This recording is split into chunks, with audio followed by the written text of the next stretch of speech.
Exercise, of course, does the body good, but too much heat can certainly be a health hazard. Here to keep your kids safe is Bob Davis. He is the founder of Strength of America Incorporated. Hey, Bob, thanks for being here again. Thank you. You've been here for both hours this morning, so we certainly appreciate that. Let's start our conversation this morning with assessing the dangers. And we know about them in terms of being out there in the heat, but it's good to remind people about the heat dangers. It is, and it's one of the things, you're inside a lot during the day, they're at school, things going on, and then you get out all of a sudden and you're in the heat and they're not prepared for it. And they think they can take a bottle of water to practice or out to play with their buddies outside and that's enough. But unless they're hydrated to start with, those muscle cells themselves dehydrate, that leads to cramping and muscle tears. So let's go chronologically here throughout the day for, let's say, a high school athlete. If that young man is playing football, let's say, how much water should he be drinking during the day? He needs a minimum of 10 glasses of water before he even gets to that afternoon practice. Okay, and then after practice, you say pump back in some calories, and it's okay to hit a Gatorade or a Powerade at that point. And actually, during practice, okay, the Gatorade, the sports drinks are real important because, especially with those kids that do after-school sports,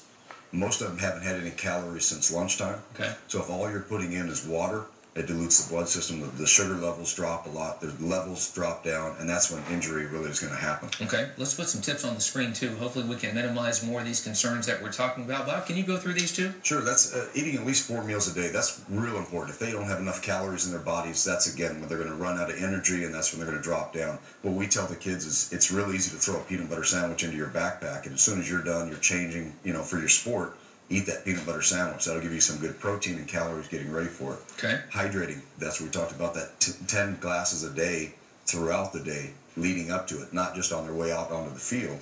And making sure they're getting sleep at night. They have to have at least 8 hours sleep every night on a consistent basis so they can function. Let's break down, let's just talk about Gatorade and Powerade. And there are other sports drinks out there, of course, but let's talk about these two. They're obviously very, very popular, and also both have some zero-calorie versions as well. Which ones do you like, or are there some do's and don'ts with sports drinks? Well, the sports drinks for the activity, either the Powerade, anything that has some calories in it is important. The Powerade Zero that has no calories are great if they're sitting around playing games. They just like the taste of it. Or, like we talked with Tram a little bit earlier, Mom doesn't like drinking water, so that's fine. It gives them some flavor, replaces electrolytes. It's great throughout the day, no problem. But during the activity, they need calories. So 200-300 calories of a drink, when they're expending 600 calories or more in that activity, is no problem. That's not the time to worry about calories. I saw a young high school student a couple of weeks ago at our YMCA gym, and he was carrying around a Red Bull and getting ready to go in and exercise. What do those energy drinks do before or even after an exercise routine? That's one of the dangers. They say they're not marketing to kids, but obviously the Red Bull and Monsters, you see them everywhere. They're all over the skate parks, everything else.